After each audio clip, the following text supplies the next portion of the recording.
This is Slam Pigs Podcast.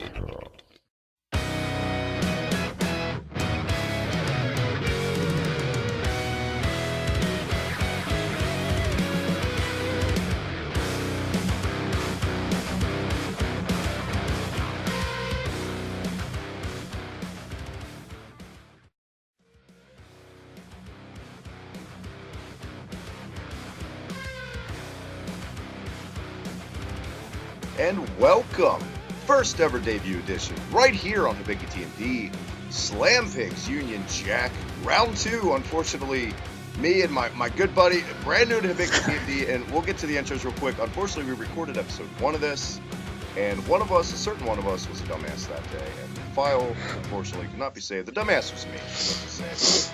But we're doing it again this time. Everything is good to go. The kinks have worked out, and before we get down to the brass tacks, like I said, welcome for the first time ever to anything related to Hibiki TMD, Maniac Matt Tennant, all the way, our brand new UK correspondent, to the brand new show with myself every week, Union Smack. He named the show in like 5 minutes, guys. It's good, man. Great guy. Follow him on Twitter. Where can everyone follow you on Twitter? And welcome, Matt. Thank you very much. Pleasure to be here. And you can follow me at Tennant Future DW on Twitter. Don't do Facebook. It's a waste of time. Good man. Man after my own heart with that sentiment. Yeah. I got to shout out our Facebook group, though. They've been getting a little bit of momentum with, lately. Thank you, guys. And real quick, follow me on Twitter at the Hibiki TMD. Check out Slam Pigs Podcast, the reset button with myself and Tannen. Everything retro gaming, pro wrestling, and everything in between.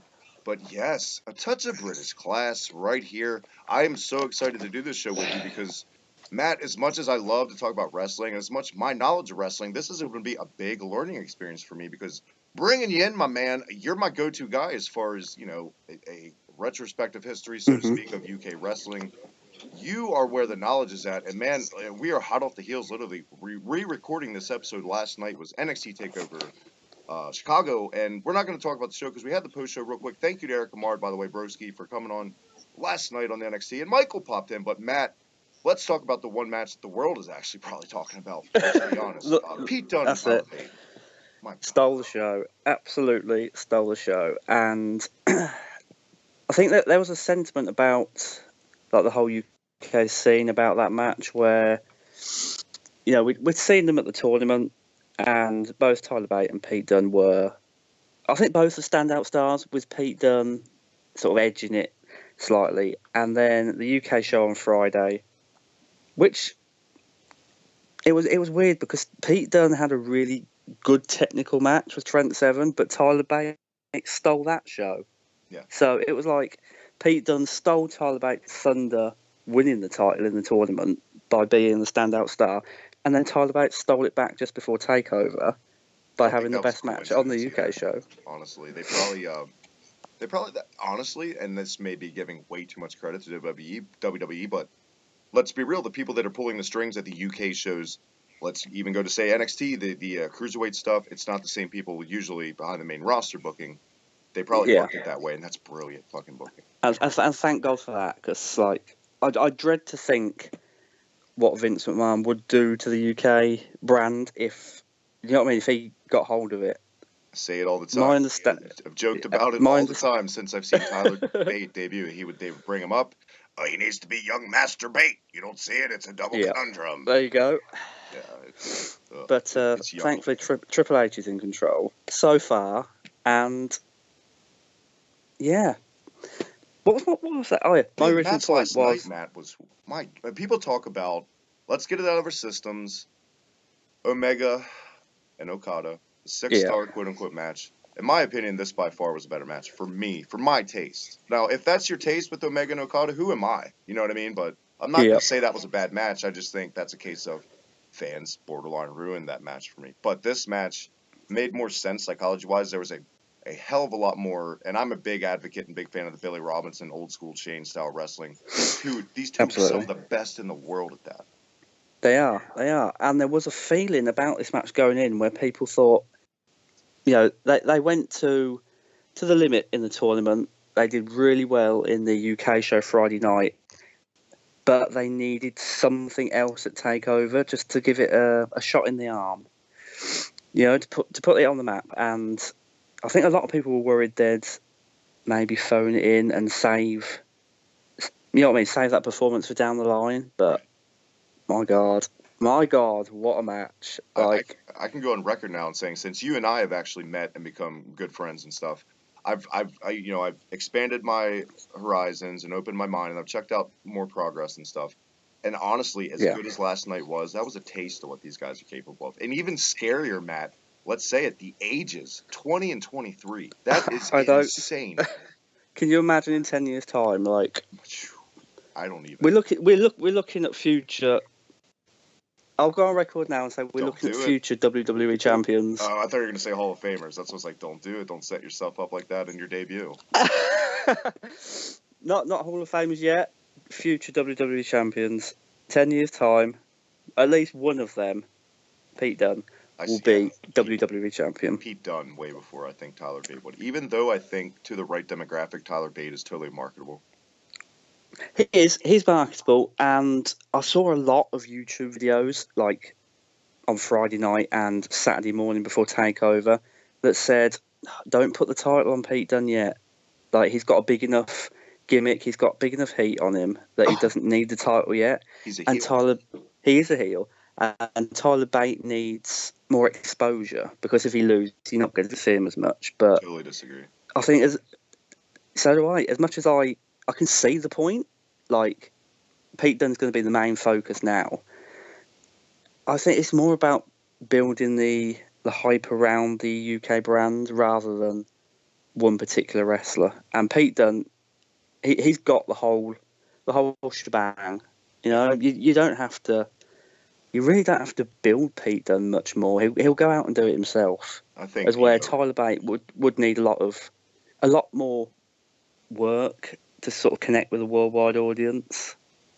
I totally agree. And like other end of the spectrum, like the word exposure is like a babyface's worst nightmare. Like, Yeah. that is a fine line. And I think they handled the exposure of Tyler Bate as like, he didn't come off weak at any point in his reign, in my opinion. Nope, he didn't. At all. And I think they pulled the plug on his reign at the exact, because you take that risk of exposing him too much, then you go, and I hate to say it, you go into Roman territory with a babyface. You know what I mean? Mm-hmm, exactly. And Shawn Michaels' territory in '96, when it was he's won the title, brilliant.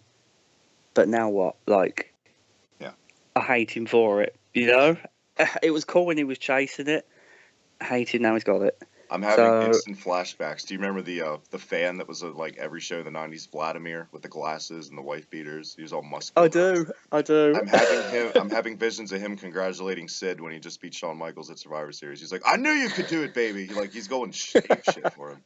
Sid was so fucking over that night. Like, the most ever in his career by far. Way off track. I know. I mean, I have to go back and watch that match now. Just go with it. I have to go back and watch that match now. That match doesn't get talked about enough. I think that's a case of a crowd just putting a match over the top. Like, you take that crowd, because that crowd was red hot for that belt to come off Shawn, like you said. But you take that MSG crowd out of that match, and it sucks. But yeah, I need to go back and check it out. Exactly. But yeah, like we said, they pulled the plug at the exact right time. For an upstart new show, I think you said that's the first time we tried to record this. You need to put it on that monster heel. The money is in the chase. That's how it's always been in the beginning of time of wrestling, since it's become the hokey pro wrestling we know today. It's always the money in the chase. Always. And I think if Tyler Bate remained champion, then the show would have a good presence about it. But I just don't think there's more money in Pete Dunne chasing it than people paying to see him get beaten. Yeah, and Pete Dunne's finisher is the bitter end. I was correct. The bitter end. Not the don't look down. and the special, by the way, guys, it took place in Norwich, not Birmingham, because I'm an idiot. Thank you, Matt, for correcting me off there. That's I love okay. his finisher because I've never seen that before. I just think it's awesome. The only thing I fear is like my favorite and Michael's favorite finishers are usually moves that you can do to anyone, but I think he can pull it off. I think that's, I don't know. Yeah, I mean, Pete Dunne's such a high class caliber of wrestler that if he came up against a larger wrestler, then I'm sure he'd sit down and either modify the move or come up with just a second finisher for, you know what I mean, for men. Yeah. I mean, he can't hit it on. he could take the X-Plex and make that like a secondary, just not make it a setup move. There you go. Yeah, He has exactly. he has such an arsenal, I'm sure, up his sleeve that he could come up Yeah, with something. he reminds me of a 2000 Triple H, like all the potential in the world, just starting out, and the machine is getting behind him. Yeah. And for me, like the sky's the limit. The sky is the limit with this guy.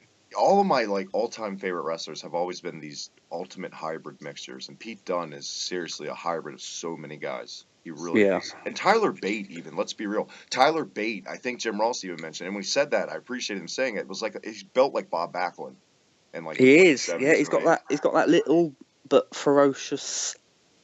You know what I mean? That little ferocious look about him, and he's bold. He might be small, but he's quite jacked for a 20-year-old. He never misses guy. Leg day, that's for sure. He's got two big old Christmas turkeys right there for thighs. Yes, he has. But he's also like a hybrid.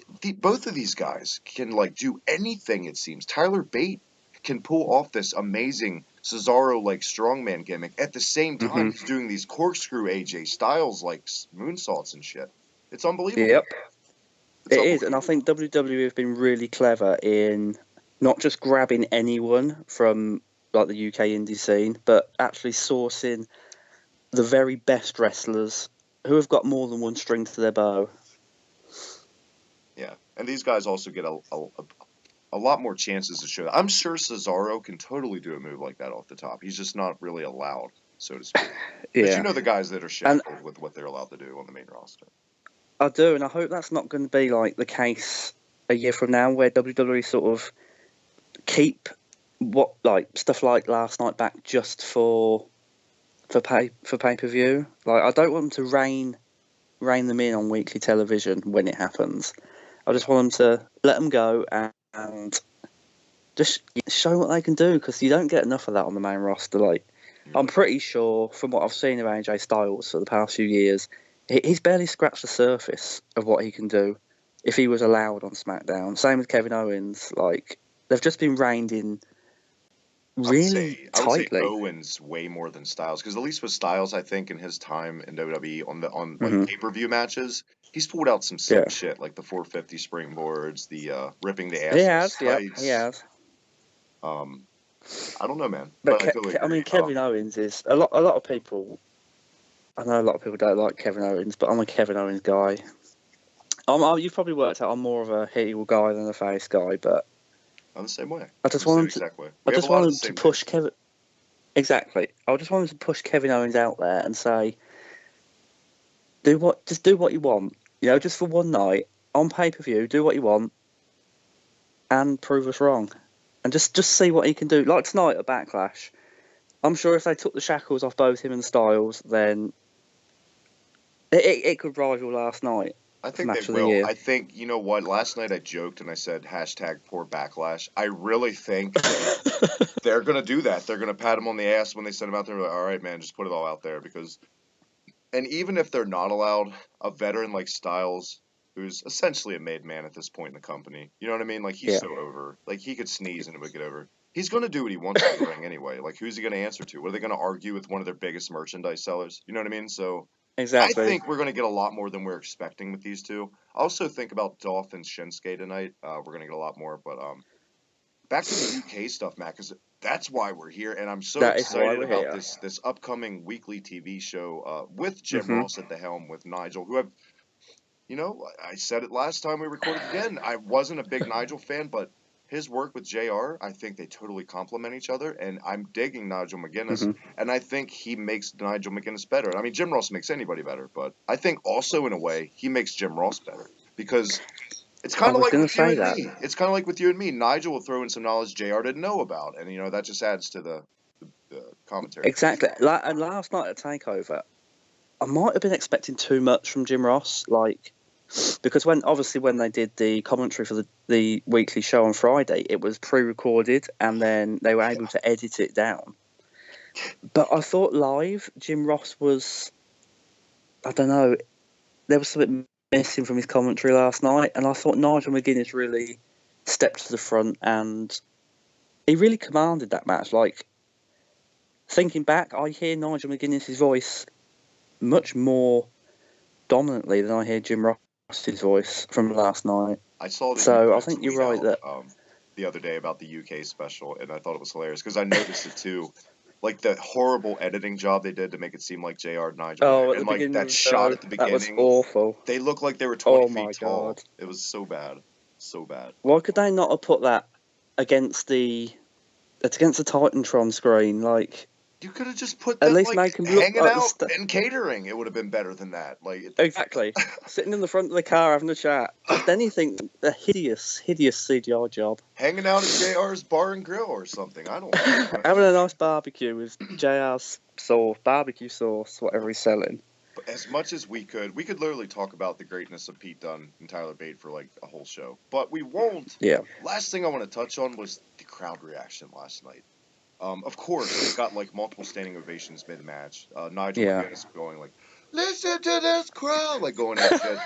One thing that I don't think a lot of people are talking about was at first how it transitioned. The first chant was an NXT chant, and then it was the UK clap clap UK. And I just thought that was awesome because we have never gotten a UK chant. It's not like we're getting 205 chants. You know what I'm saying? Exactly. So you're not going to get them for a while.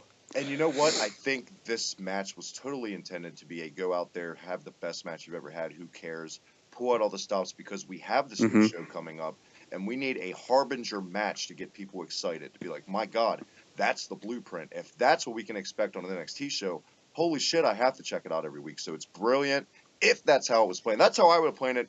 Almost positive my man Maniac Matt would have played. But Matt, the new show coming up, I'm gonna put you out there right off the bat. Besides Saxon Huxley, who do you think they're gonna put their time and money into as besides like your obvious Tyler Bate, Pete Dunne? My money is gonna be on I'm really liking Wolfgang and how it's looking for him. I think first name I'll let's return to. I think Wolfgang is a definite.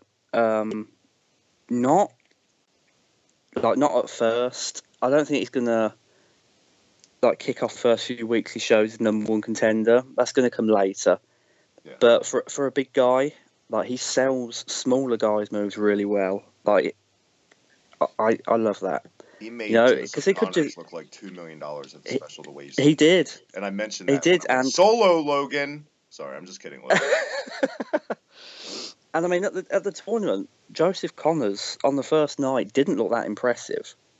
Night two, he did, but night one, he didn't. I wasn't a fan of that at all. But against Wolfgang, and let's be honest, it was a filler match against Wolfgang. It didn't serve any purpose. It didn't determine any number one contender, and so it could have just been brushed off. But I think Wolfgang did him a good service there by selling a lot of moves that probably wouldn't have got over on Superstars. So I think Wolfgang definitely. I think he'll definitely be United Kingdom champion, but I'd turn him heel. Like if you look down the list of competitors on the UK show, and I'm sure they're going to add more. Not a lot. Of sorry, I'm sorry. I said not a lot of heels on that roster. Exactly, yeah. Not a lot of heels. I mean, obviously you've got Pete Dunne, who's not going to be surpassed, but I mean, Joseph Connors, could he be like a heel Daniel Bryan? I'm not sure. I'm just not sure he's got it. You know, first time we recorded again, I'm sorry to keep bringing up our first recording, but it's just reminding me of stuff. Go on. I talked about how much I see in Joseph Connors. You know, unfortunately, and supposedly they're supposed to get Adam Cole. I think he looks exactly like Adam Cole the more I think about it. They look like twins. Yeah, he does. I don't think that's going to do him any favors. I mean, it won't. It definitely won't do any favors. And I think just looking like him is enough for people to start comparing the two in the ring as well. And pretty much the same moves in the ring. I think Adam Cole does them better, to be fair. And let's be honest. I mean, who are you going to choose? That's like choosing Terry Taylor or Kurt Hennig back when they had to choose who to put Mr. Perfect gimmick on. Like, I'm probably going to go with that. Exactly. Baby. Exactly. I mean, Joseph Connors he's no slouch. I mean, he's a multiple-time heavyweight champion over here in Britain, but... Yeah, but that's over there. And, like, on... Exactly. It's not against the caliber of people that WWE have signed for this show. It's such a cliche and passe quote, but big fish in a small pond still holds true sometimes. Yeah. Let's be real. But It he's is, still it a is. really good performer. I enjoyed watching. He's one of my favorite guys in it. I'm trying to see it through WWE's eyes. You know how they would look at him. Yeah, I guess. and it's not.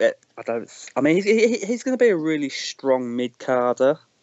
Yeah. But I don't see him advancing any further than that. Here's a very curious case of what they're going to do. This curious case of Benjamin Button style. Mark Mandrews, who, you know, my opinion, I've told you this before, I would put him in 205 Live. Because 205 Live needs another boost, and I think he could have a great feud with Neville.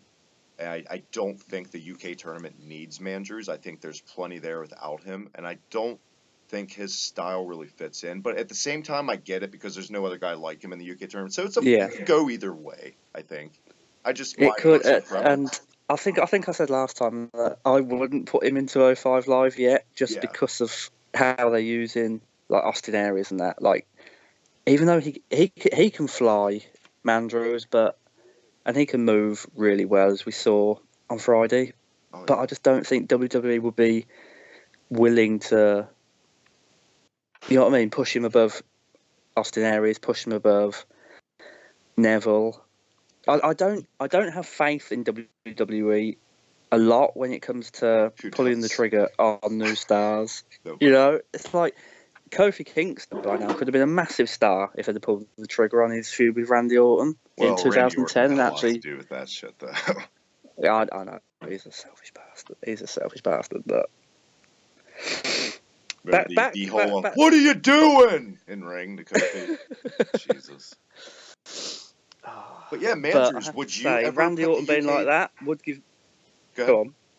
Sorry. I was just going to say Randy Orton being like that does give me hope for Backlash that he might refuse to put Jinder Mahal over.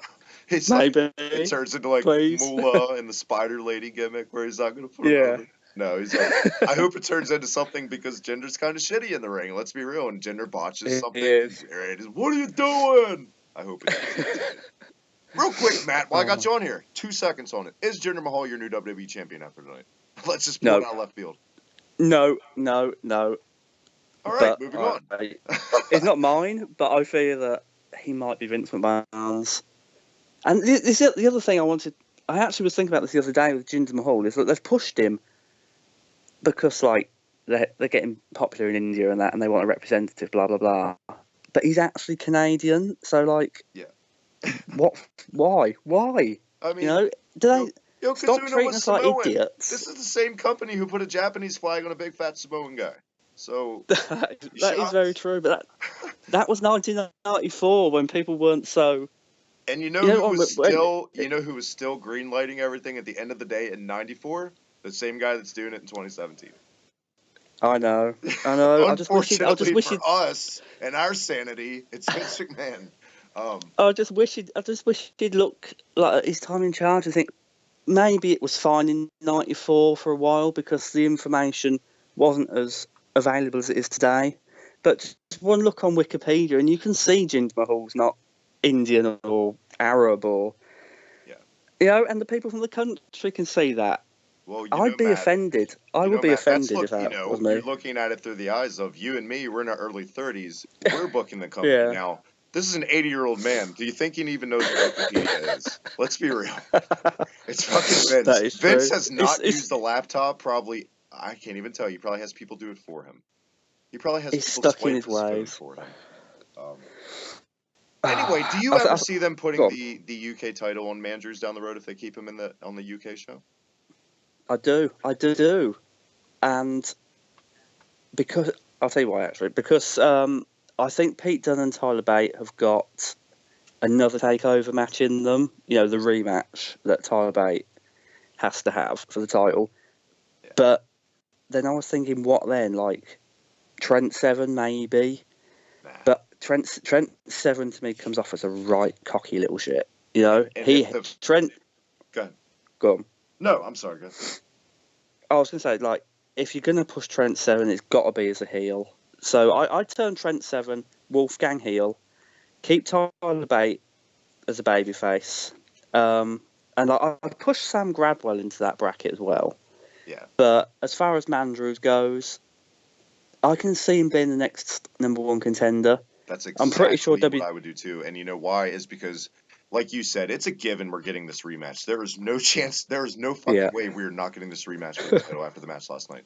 But the first Exactly. program, and I think it's going to be Pete Dunne, like it should be coming out as a champ when the feud's over. Yeah, But unfortunately gotta for be. the next guy in the feud, there's so much expectation.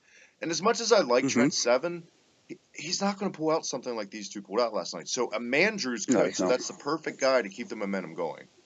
And then Exactly, down the and- line, you'd give it to a 7, where you slow the pace down of the matches. But you got to keep that wrestling boner hard for a little bit for the.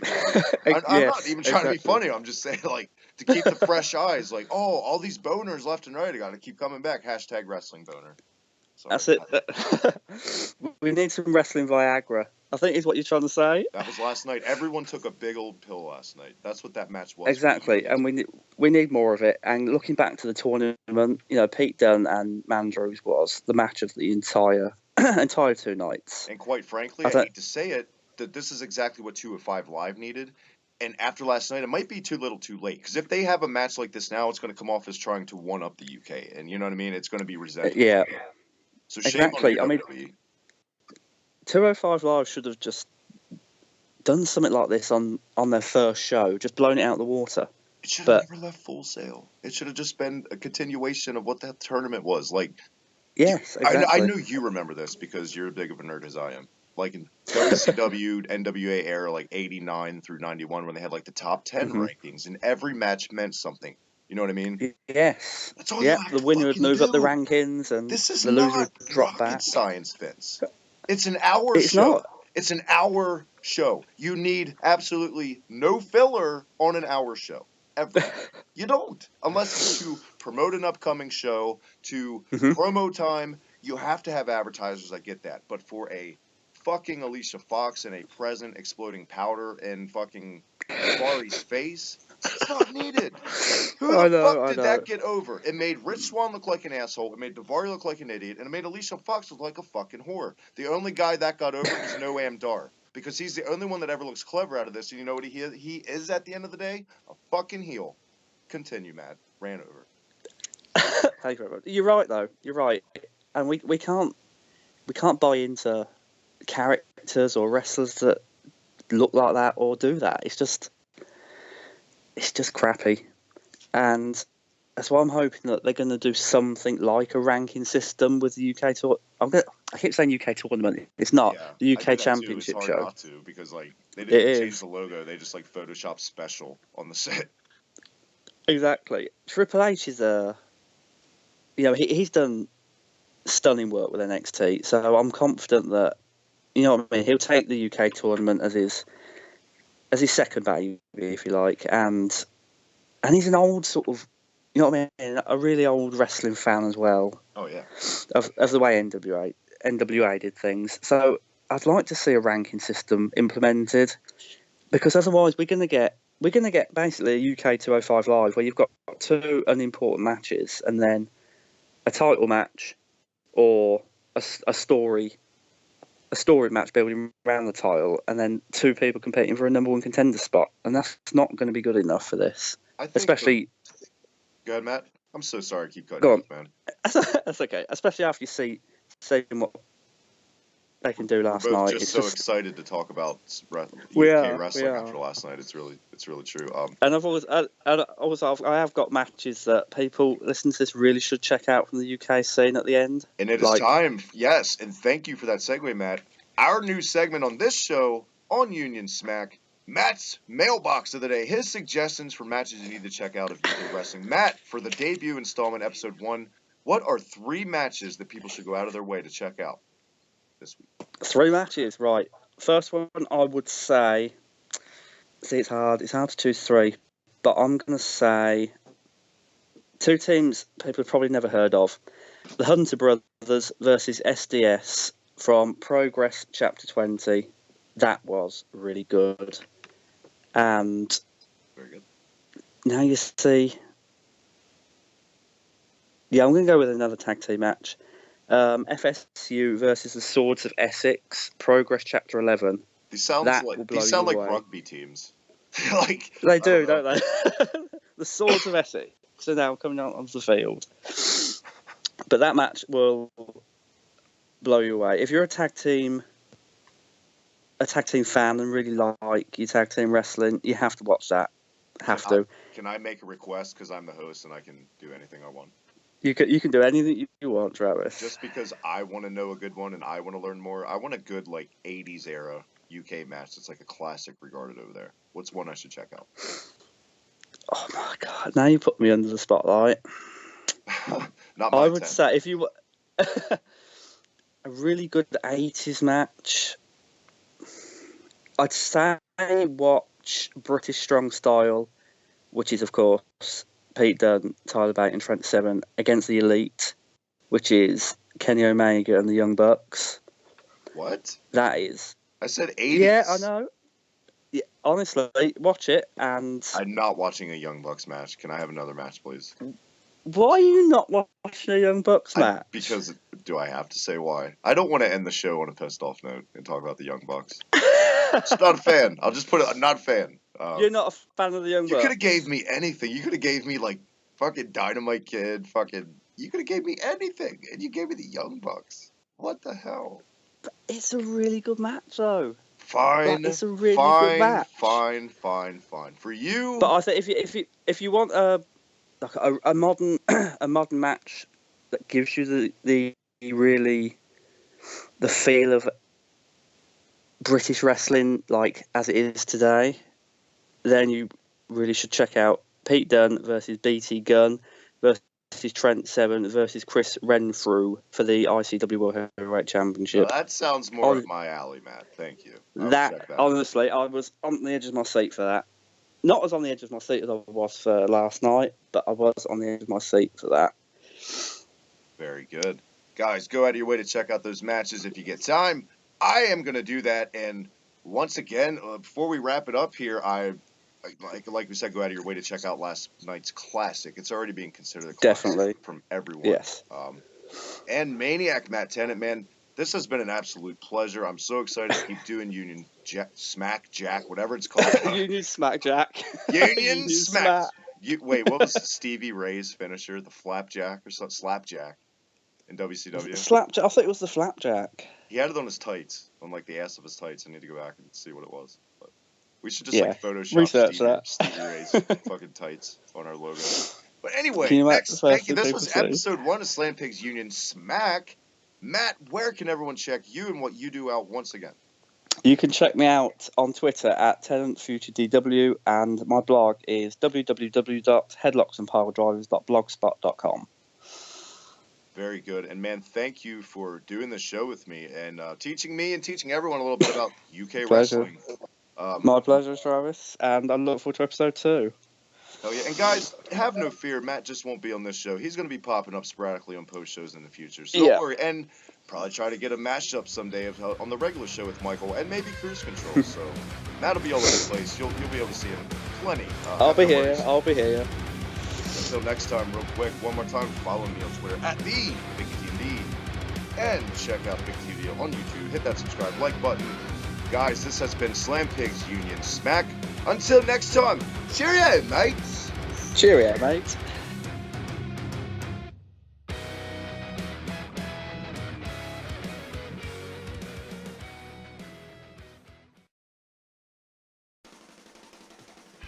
Hey, you dirty fucking pigs. Mike here from the Slam Pigs Podcast, reminding you once again to check us out on Twitter, whether it be the Slam Pigs Podcast, whether it be me at Mike the Slam Pig, or whether it be our sister show, The Reset Button. Check us out. Also, you can find us on Facebook at the Slam Pigs Podcast or The Reset Button. And as always, make sure you check us out as a whole on Hibiki TMD. Until we see you next time, oink oink.